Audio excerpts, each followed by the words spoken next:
মাছ ধৰিছোঁ আমি পুখুৰীৰ পৰা মাছ ধৰি তেওঁলোকে এনেদৰে পষ্ট লৈছে চাওক এই বুঢ়া আটাটো আমি চাবলৈ গৈছিলোঁ দুধনিয়াম জঙাত ঘৰ আমাৰ গাঁৱৰ পৰা বহাৰি যোৱা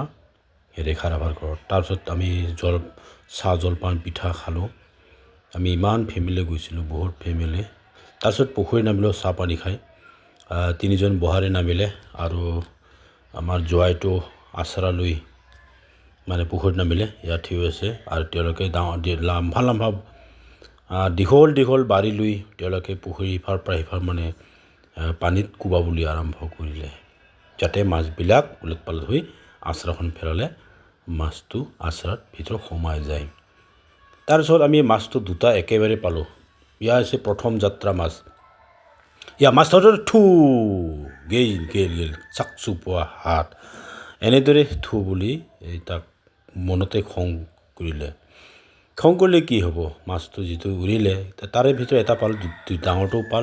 ডাঙৰটো পানীত এৰি গ'ল কাৰণ মাছটো যিহেতু আয়ু আছে আজি মৰিবলৈ তাৰ দিন নাই তাৰপিছত আমি কেইটামান মাছ পুখুৰীৰ পৰা উঠালে আমিও খালোঁ আৰু সিহঁতকো এটা ডাঙৰকৈ মাছটো ঘৰলৈ পঠাই দিলে এটা মাছ ইতিমধ্যে পঠাই দিছে কাৰণ ডাঙৰ মাছ আৰু এইটো লাষ্টখিনি উঠিলোঁ এই ডাঙৰটো তেওঁৰ 1 কিলোৰ অভাৰ আছে এই 1 কিলো অভাৰটো নিজৰ শাশুৰ ঘৰলৈ পঠাই দিয়ে জোৱাইটো আমি এনেদৰে আহি গা পা এতিয়া আৰু মোৰ চেনেলটো ভাল লাগিলে লাইক শ্বেয়াৰ কৰাৰ লগতে সাবস্ক্ৰাইব কৰি দিব ধন্যবাদ নেম ৰাচং থেংক ইউ ভেৰি মাছ